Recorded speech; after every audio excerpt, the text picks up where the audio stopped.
question vous préoccupe, chers compatriotes, ça vous préoccupe parce que vous êtes attachés à la démocratie. Et il sait que vous allez vous battre pour qu'il y ait derrière aux élections. Naturellement, conformément au calendrier électoral, le 14 octobre 2025, au plus tard, en ce qui concerne la présidentielle, le parti se mobilise.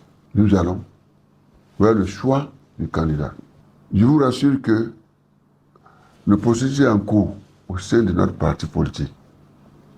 Le président ne choisira personne de manière solitaire. Je vous donne cette assurance. Ça va se faire dans la transparence, conformément à nos dispositions réglementaires, statutaires. Nous avons des instances qui vont se retrouver. Et c'est temps, je crois que nous sommes en train de mettre en place des comités ad hoc qui vont nous aider à cet effet. Donc c'est pour bientôt, ne vous en faites pas. Nous allons le faire dans une compréhension totale pour que le parti soit véritablement l'instrument que vous attendez, c'est-à-dire de délivrance de notre pays. Parce que, j'ai hier voulu le rappeler, nous sommes dans une transition démocratique. Je dis bien démocratique.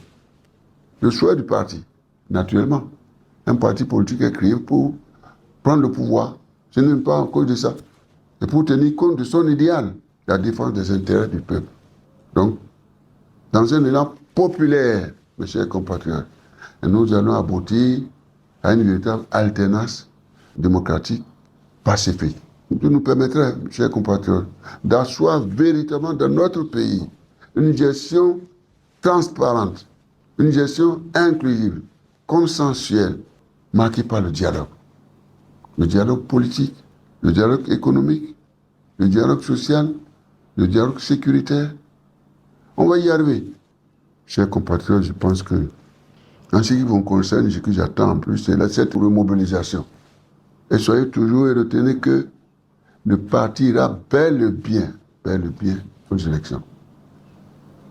Et cette information, je l'apporte à l'attention naturellement des militants aussi. Le parti ira bel et bien. Après, naturellement, cette mise à disposition des parrainages, je pense que c'était la première épreuve ou la plus importante pour nous.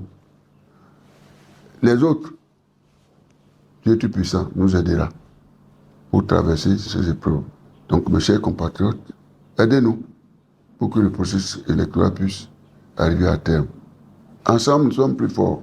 Mais je ne terminerai pas sans vous rappeler que mon devoir, c'est de toujours vous rassurer.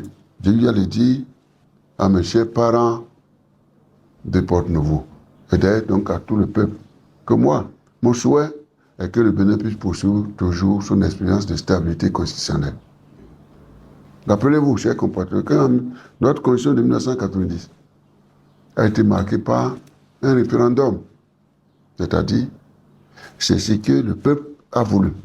Jusqu'à preuve de contraire, nul ne peut diriger le Bénin pour plus de 2 mandats. Je crois que nous sommes ensemble. J'ai rappelé cela. Et tant que je vivrai, et je suis encore là, je suis vivant, je suis l'un des garants de la stabilité constitutionnelle. Je ne vous décevrai pas, mes chers compatriotes. Je ne cherche rien. Je suis candidat à rien. Mais je suis à votre service, au service de la République, pour que la paix règne, la démocratie, la stabilité, la sécurité dans notre pays. Et naturellement, la prospérité partagée. Je suis toujours à vos côtés, mes chers compatriotes. Je dois vous dire que les menaces dont je parle sont envisagées partout.